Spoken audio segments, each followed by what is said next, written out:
नमस्कार दोस्तों। अमेरिका अब अपनी नाक और साख की सबसे बड़ी लड़ाई लड़ने जा रहा है। इस बात के संकेत और सबूत दिख रहे हैं। वह अपनी सेना को अब तक ईरान के नियंत्रण में रहे हॉर्मुज स्ट्रेट में उतारने जा रहा है, यानी कि हॉर्मुज का रास्ता खाली कराना चाहता है। इसकी खातिर अमेरिका ने अपने 3 युद्धपोत USS Tripoli, USS San Diego और यूएसएस न्यू ऑर्लियंस को हॉर्मुज के रास्ते पर रवाना करके रखा हुआ है। इन पर लगभग 2500 सैनिक सवार हैं और ये सभी 31st मरीन एक्सपीडिशनरी यूनिट, जिसको हम MEU कहते हैं, उसका हिस्सा है। और ये सैनिक जमीन और हवा दोनों तरह की लड़ाई या समुद्र में भी छापेमारी और समुद्र से जमीन पर उतरने वाले ऑपरेशन में माहिर होते हैं। MEU का जो इस्तेमाल है वो फौरी ऑपरेशंस के लिए अमेरिका करता है और उसकी खातिर ही उसको तैयार रखता है। यूएसएस त्रिपोली एक एम्फीबियस असॉल्ट शिप है, यानी कि ऐसा युद्धपोत जो मरीन सैनिकों, हेलीकॉप्टर और लड़ाकू विमानों को लेकर चलता है। एक ऐसा वॉरशिप जो समुद्र से ही हवा और जमीन दोनों पर ऑपरेशन चला सकता है। इसमें F-35 जो स्टिल्थ फाइटर जेट है अमेरिका का, वो या MV-22 ऑस्प्रे हेलीकॉप्टर और सैनिकों को किनारे तक पहुंचाने के लिए खास तरह के जहाज मौजूद रहते हैं।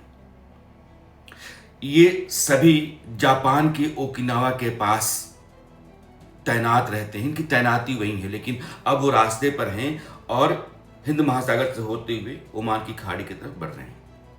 इस वॉरशिप को 1805 में त्रिपोली के खिलाफ अमेरिका की जीत जो हुई थी उसकी याद में रखा गया है नाम इसका। और अमेरिका ने विदेशी जमीन पर जीत हासिल कर पहली बार अपना परचम लहराया था।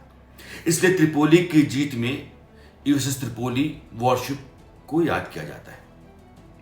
अगर ट्रंप सैनिक भेजने का फैसला जमीन पर करते हैं तो पिछले 2 दशकों में अमेरिकी सरकार का किसी भी देश में जमीन पर अपने सैनिकों को उतारने का पहला फैसला है 2 दशकों के भीतर।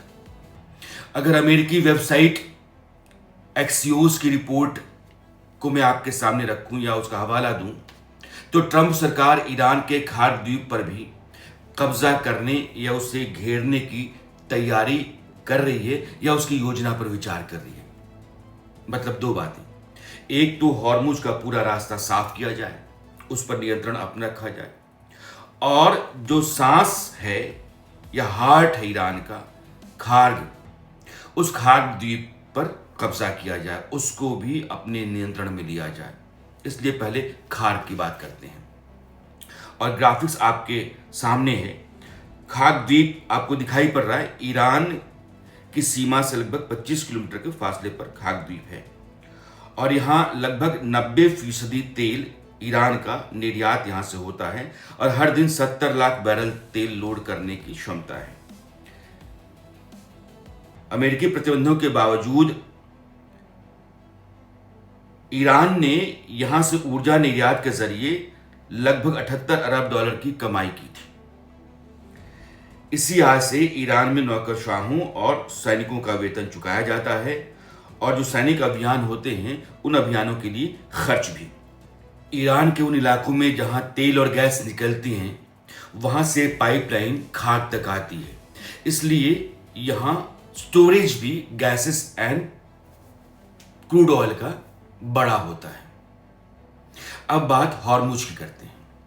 हॉर्मुज की चर्चा लगातार आप सुन रहे हैं। ये एक ऐसा रास्ता है, गलियारा है, जिस गलियारे से दुनिया के सारे जहाज अंदर के इलाके में जो फारस की खाड़ी में जाते हैं वहां से निकलते हैं। Bahrain, Qatar, Kuwait, Iraq, Saudi, UAE, इन सबों के जहाज यहीं से निकलते हैं। 39 किलोमीटर का एक गलियारा है।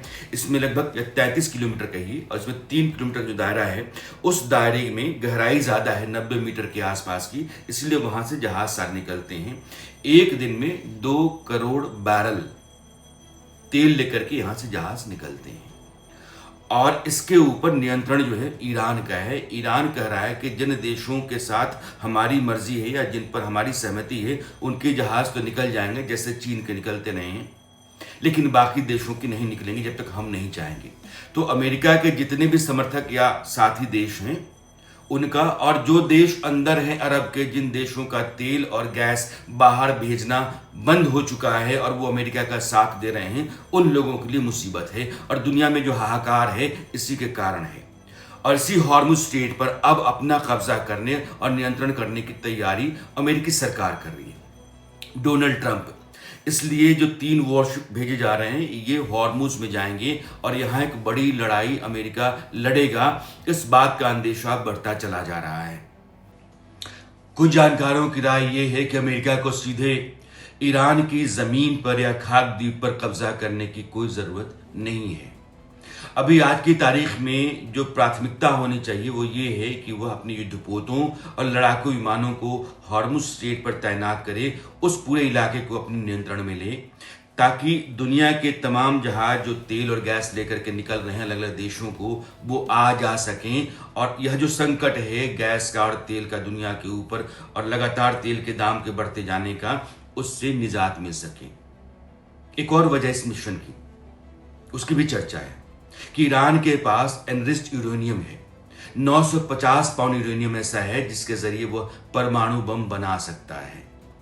और माना जा रहा है कि इस यूरेनियम को उसने उन ठिकानों के मलबों के नीचे दबा रखा है जहां पर इजराइल और अमेरिका ने हमला किया था।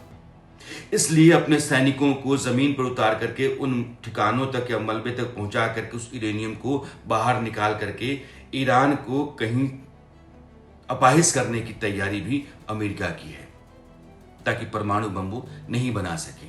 लेकिन फिलहाल जो यूएसएस ट्रिपोली और बाकी जहाज बढ़ रहे हैं और हॉर्मुज स्ट्रेट के चारों तरफ जिस तरीके से अलग अलग जहाज़ों और फौजी तैनाती है, तैयारी है अमेरिका की, वो ये बता रही है कि जब European union, England, Japan, Australia जैसे देश हॉर्मुज में उतरने और अमेरिका का साथ देने से पीछे हट गए, उन्होंने मना कर दिया, तो अब नाक लगी पड़ी अमेरिका की डोनाल्ड ट्रंप के। आप जानते हैं जिद्दी आदमी हैं, वो क्या सोचते हैं, कब क्या बोलेंगे, कब क्या करेंगे, दुनिया में कोई नहीं जानता है। उनके एक हाथ का देखा हुआ, एक हाथ का किया हुआ दूसरे हाथ को नहीं सूझता होगा, ऐसा आप मान सकते हैं।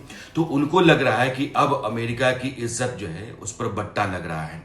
हमने हॉर्मुज नहीं खोला, ईरान को हमने घुटनों के बल नहीं किया, तो फिर उसके बाद मेरा और अमेरिका दोनों का दबदबा दुनिया में खत्म हो जाएगा।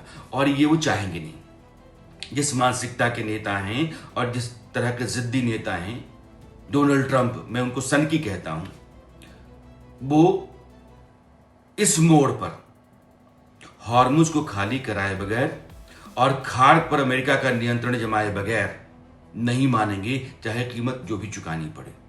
ये बात ठीक है कि ईरान की नेवी, एयरफोर्स, इन दोनों को बहुत नुकसान हो चुका है। वो लड़ाई उस तरीके से नहीं लड़ सकते हैं। जितनी लंबी लड़ाई ईरान खींचना चाहता है वो खींच सकता है, लेकिन तरीका उसका अलग है।